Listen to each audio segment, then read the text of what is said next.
Okay so है ना, previous class तक हम लोगों ने बेटा क्वेश्चन नंबर 6 तक क्वेश्चंस कर लिए थे and now from 7th onwards we will do the question. 7th और 8th क्वेश्चंस है ना बहुत ही ज्यादा, एक क्वेश्चन तो आपको दिखने में ऐसा लगेगा कि बहुत ही ज्यादा एक्सट्रीमली टफ क्वेश्चन है, बट ऐसा कुछ है नहीं, चिंता मत करना, बहुत सिंपली में हो जाएगा। बात करें 7th क्वेश्चन की, तो 7th क्वेश्चन में आपको बस एक सिंपल सा स्टेटमेंट दे रखा है, आपको इस स्टेटमेंट को डिकोड करके अपनी गिवन चीजों का पता लगाना है, क्या आपको प्रूफ करना है उनका पता लगाना है, ठीक है। सो अपन स्टार्ट करते हैं क्वेश्चन नंबर 7 से।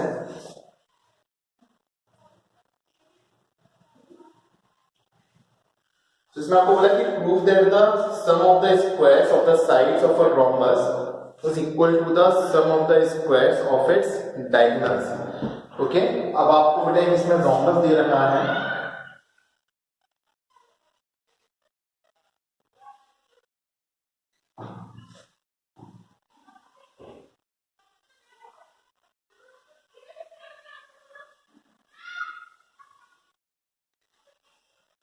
so we all know what is a rhombus. Basically it is a type of parallelogram in which all the four sides are equal and rhombus और स्क्वायर के बीच का डिफरेंस ये होता है कि rhombus के अंदर जो आपका वर्टेक्स एंगल होता है वो 90 डिग्री का नहीं होता है, फिर आप कह सकते हो कि स्क्वायर के अंदर आपका वर्टेक्स एंगल 90 डिग्री का होता है। मींस स्क्वायर तो बेटा rhombus की सारी प्रॉपर्टीज पजेस करता ही है, बट आपका जो rhombus है वो स्क्वायर की सारी प्रॉपर्टीज पजेस नहीं करता, so there is a difference. Okay, यहाँ पे आपको ये प्रूफ करना है कि the sum of the squares of all the sides of a rhombus is equal to the sum of the squares of its diagonals. सो अगर आप इसमें पे एबीसी नाम दे देते हो, ध्यान से ऑब्जर्व करना है सारे क्वेश्चन को।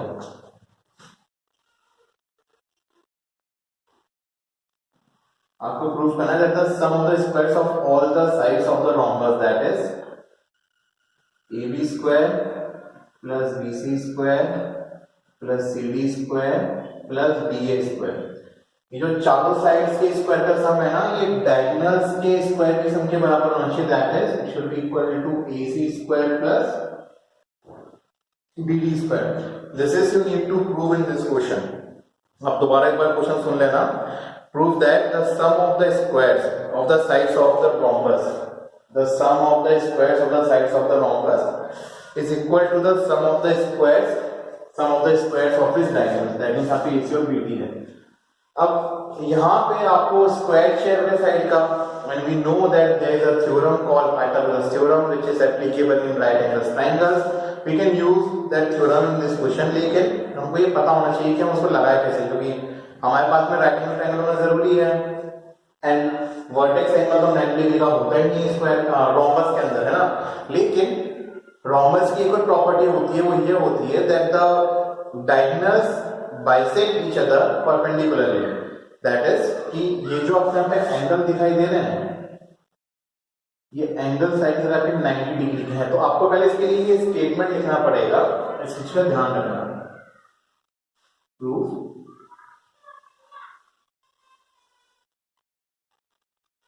diagonals of a rhombus bisects each other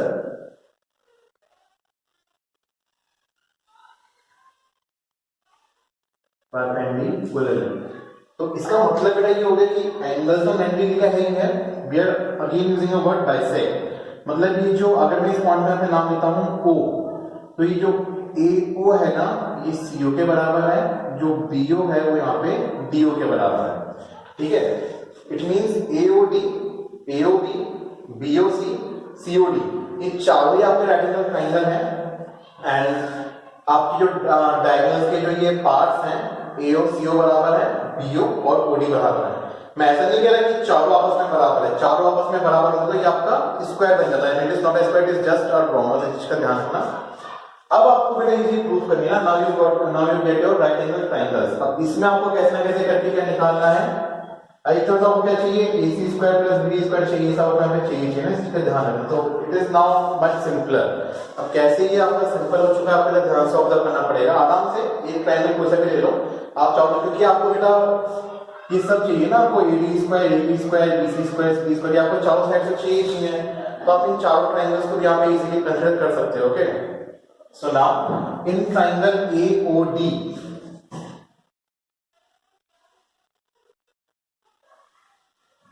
अगर मैं आपने AOD ट्राइंगल की बात करूं, so we know that the side opposite to the 90-degree angle is called the hypotenuse.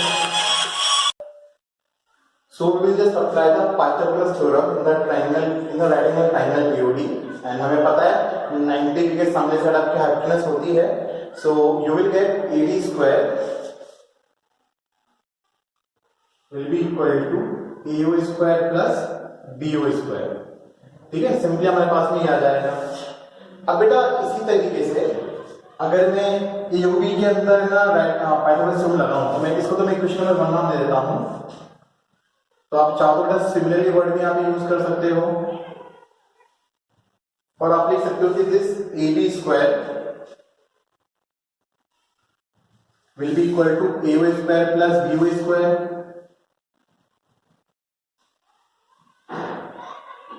and this BC square will be equal to BO square plus CO square, and this CD square will be equal to CO square plus DO square। Equation number 4। तो ये चारों triangle के अंदर अपन ने क्या करना है, यहाँ पे पाइथागोरस थ्योरम लगाना है, सिंपल और कुछ एक्सटेंड करा है। Now to get this LHS, we will simply add up these four equations so that we will get our left hand side। तो फिर इसको सिंपली आप यहाँ पे ऐड कर देना, add 1 plus 2 plus 3 and 4।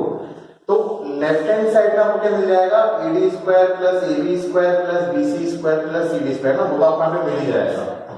अब इसको बड़ा इस स्टेप को ध्यान से ऑब्जर्व करना,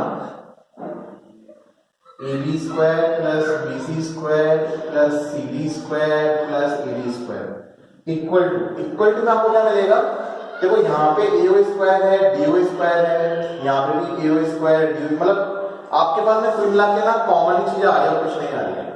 तो अपन एक काम कर सकते हैं बेटा, यहाँ से हमें अच्छे से पता है कि ना ये जो AC है ये दो इक्वल पार्ट में यहाँ पे डिवाइड हुई है, ये जो BD है ये भी यहाँ पे आपके पास में दो इक्वल पार्ट्स में क्या होकर डिवाइड हो गया, तो हम इसे यहाँ पे यूज कर सकते हैं। कैसे यूज कर सकते हैं, ध्यान से ऑब्जर्व करना, यहाँ पे आपके पास में AO स्क्वायर दो बार आ रहा है, CO स्क्वायर और CO स्क्वायर भी आपके पास में क्या आ रहा है, दो बार आ रहा है।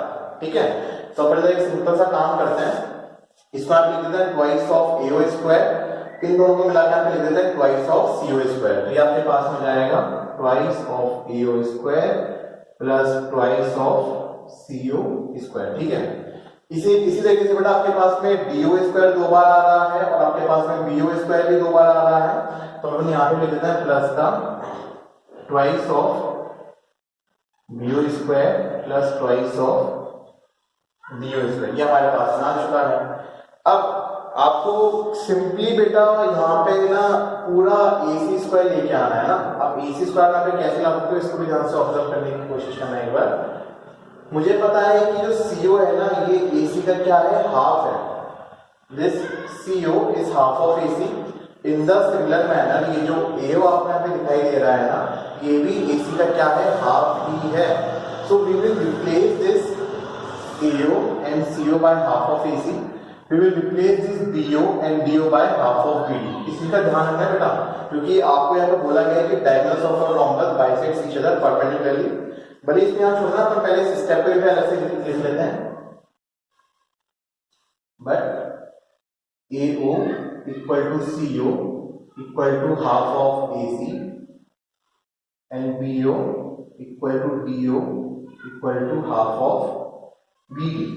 तो अपन अब सिंपली क्या करेंगे ना, जहां जहां पे आपको AO CO दिख रहा है उसको हाफ ऑफ AC लिख देना, जहां जहां पे आपको BO DO लिख रहा है वहां पे आप हाफ ऑफ BD लिख देना। आपका आंसर उसके अगले स्टेप में आपके सामने आ जाएगा। देखना किस तरीके से, यहां से मैं इसको कुछ रब कर देता हूं।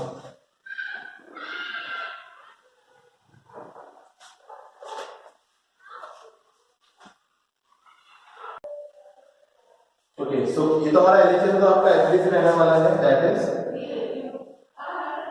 AB square plus BC square plus CD square plus AD square equal to. अब ये जो AO स्क्वायर है, आप इसमें थोड़ा सा और इंप्रोवाइजेशन भी कर सकते हो। We know that this AO is equal to CO, so हम इस 2AO square plus 2CO square को बेटा 4 टाइम्स ऑफ AO स्क्वायर भी लिख सकते हैं।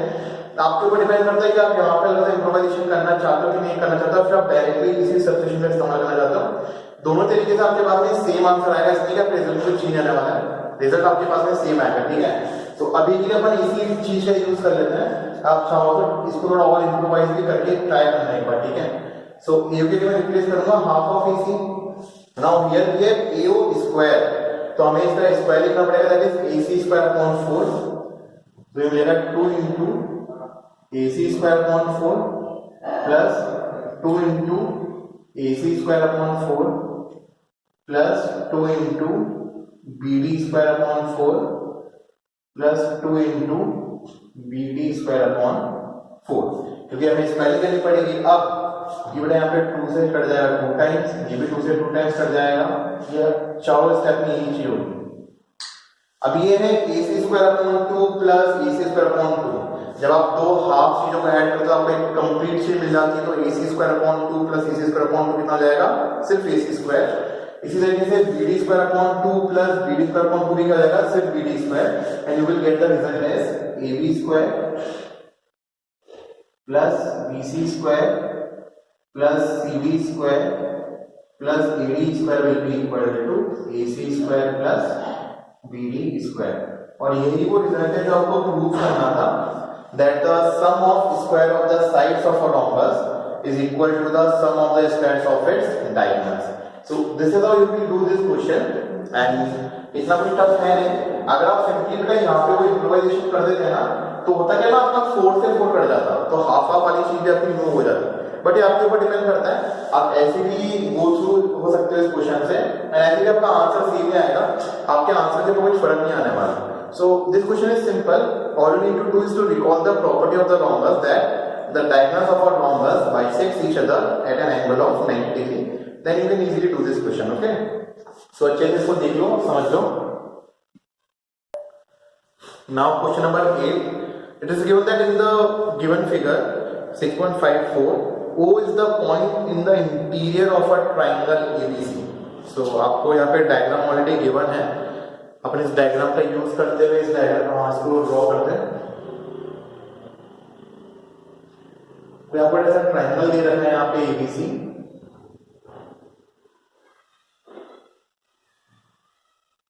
And here is a point O,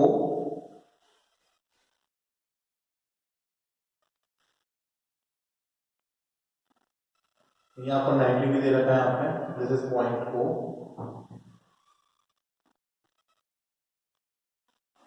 this is E, this is D, this is F, and फिर बोला गया कि OD is perpendicular to BC, जो यहाँ पे लिख रहा है आपको, O is perpendicular to AC and OF is perpendicular to AF. Okay, show that इसमें आपको दो चीज प्रूव करनी है, and some of these two things are interrelated to each other, आपको क्वेश्चन में पता पड़ जाएगा जब इसको सॉल्व करेंगे।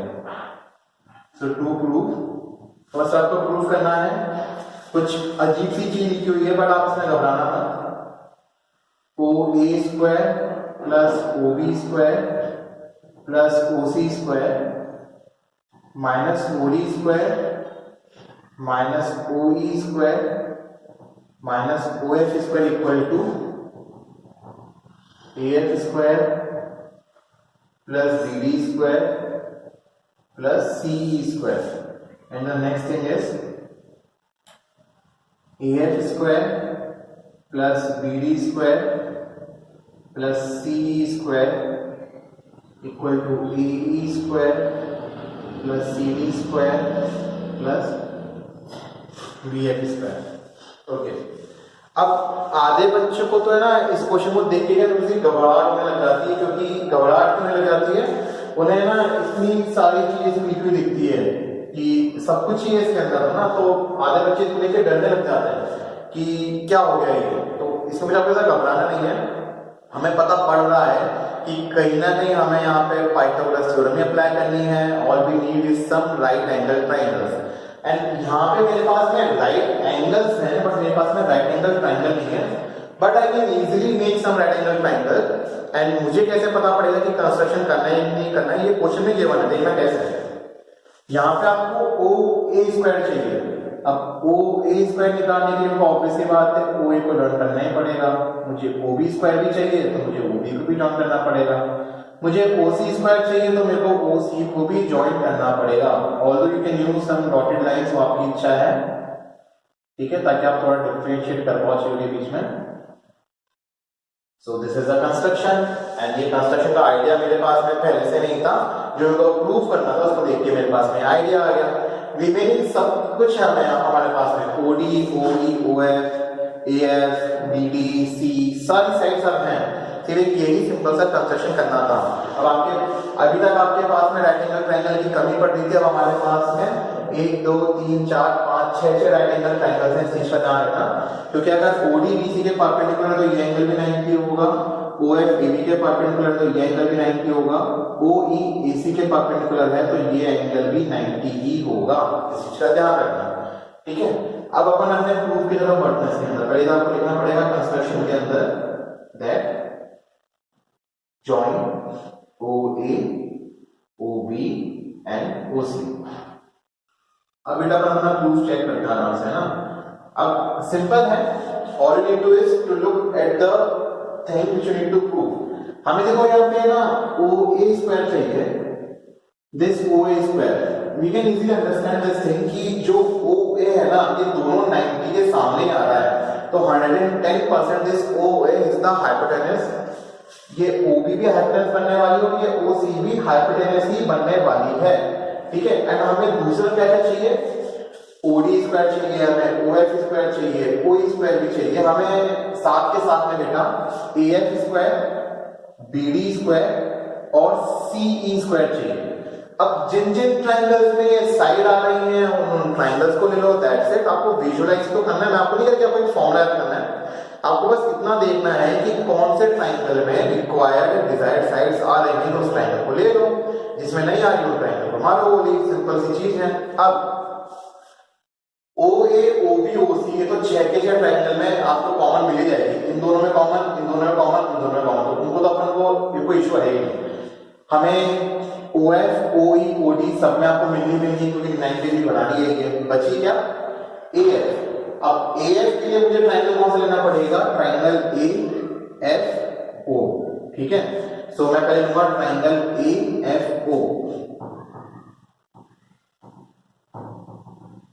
अगर मैं AFO ट्रायंगल की बात करूं तो F angle is 90 degree, so we can say that this OA square is equal to AF square plus OF square, ठीक है। आप कह सकते हैं triangle AFO, this OA square will be equal to AF square plus OF square, equation number 1। अब बेटा आपको पे BD साइड चाहिए ना, BD स्क्वायर, तो मैं ट्रायंगल लिखूंगा पे ट्रायंगल ODB। अभी देखना है कितना सिंपल हो जाएगा। In triangle ODB again this OF sorry this OB is the hypotenuse, so you can write it down as OB square will be equal to OD square plus BD square, equation number 2। अब मेरे को यहाँ पे क्या चाहिए, CE square चाहिए, and CE के लिए ट्रायंगल लेना पड़ेगा triangle OEC। So in triangle OEC we can say this OC is the hypotenuse, so OC square will be equal to OE square plus CE square, equation number 3। अब दिक्कत आती है कि इसके बाद क्या करें सर, यहाँ तो हमारे पास में माइनस भी है, माइनस कहाँ से लेके आएंगे, हमें कहीं से कहीं माइनस नहीं लेके आना। सिंपली आपको ये चीज ऑब्जर्व करनी है बेटा, ये OA square OB square OC square add हो रहा है ना, मतलब ये तीनों इक्वेशन के एलसीएम आपस में क्या हो रहे हैं, ऐड अप हो रहे हैं। तो सिंपली इनको आपको बेटा ऐड करना, कुछ नहीं करना, तीनों इक्वेशन को आपस में ऐड कर देना, ऐड 1 + 2 + 3, तो तीनों के एलसीएम आपस में मिल जाएंगे। जैसा हमने प्रीवियस क्वेश्चन में किया था वही मैं इस क्वेश्चन में कर रहा हूं, नथिंग न्यू, इस चीज का ध्यान रखना। तो you will get OA square plus OB square plus OC square equal to, RHS आपस में ऐड हो जाएंगे।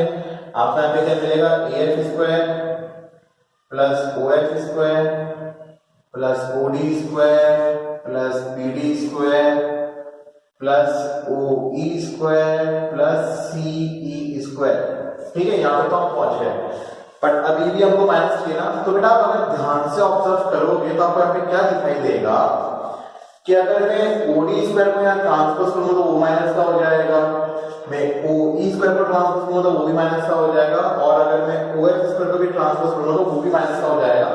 बाकी सब कुछ उनका पे मिल ही जाएगा, A F square B D square C square, और आपका फर्स्ट वाला सोल्यूशन आपके सामने है।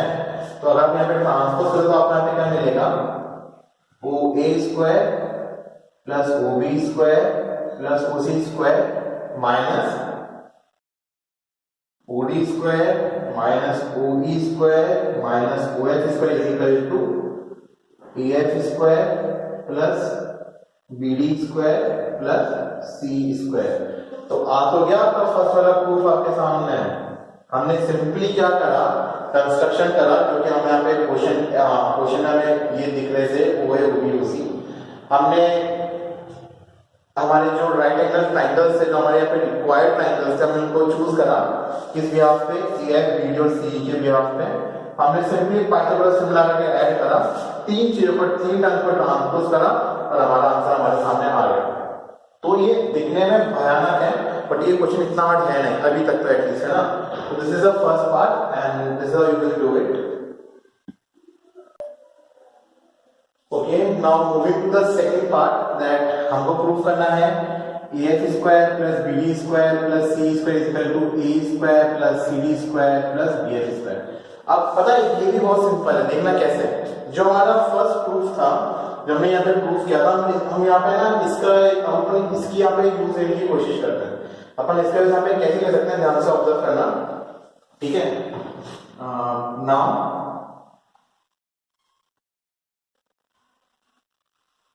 फ्रॉम वन का मतलब जो हमारा फर्स्ट प्रूफ था, हमें यहाँ पे मिला था कि this O A square plus O B square plus O C square minus O D square minus O E square minus का O F square equal to A F square plus B D square plus C E square. ये हमारे पास में मिल गया था।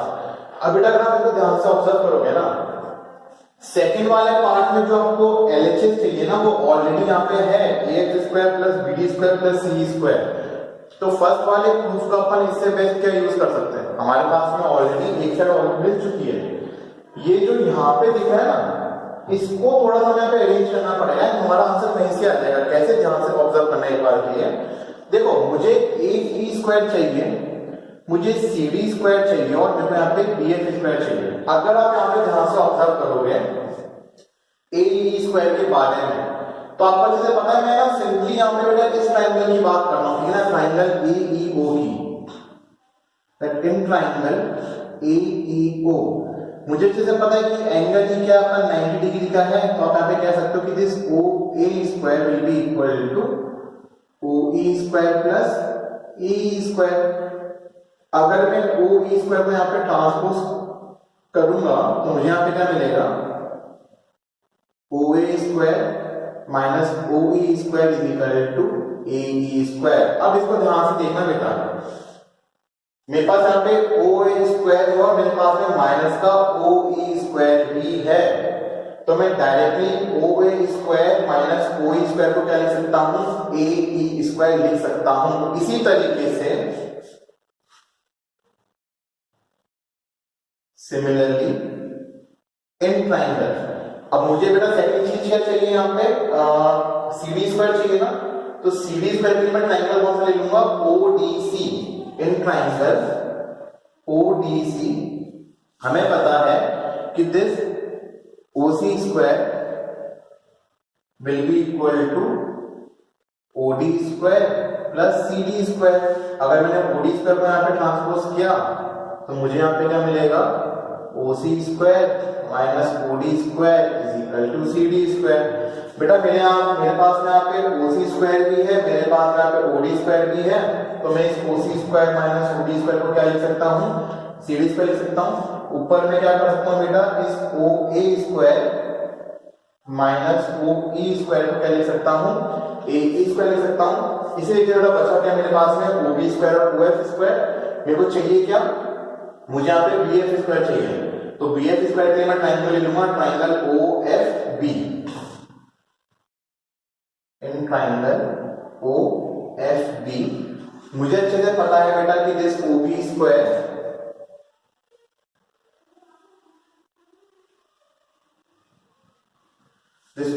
will be equal to OF square plus BF square। OF square में transpose करना तो आपको मिलेगा OB square minus OF square equal to BF square. तो बेटा यहाँ पे मेरे पास में OB स्क्वायर भी है, मेरे पास में OF स्क्वायर भी है माइनस का, तो मैं इन दोनों को पेयरिंग करके क्या लिख सकता हूँ, BF स्क्वायर लिख सकता हूँ। तो सिंपली मुझे यहाँ पे कुछ एक्स्ट्रा नहीं करना पड़ा, जो मैंने फर्स्ट रिजल्ट प्रूव किया था मैं उसी का यूज करके अपना सेकंड रिजल्ट यहाँ पे इजीली ले आऊंगा।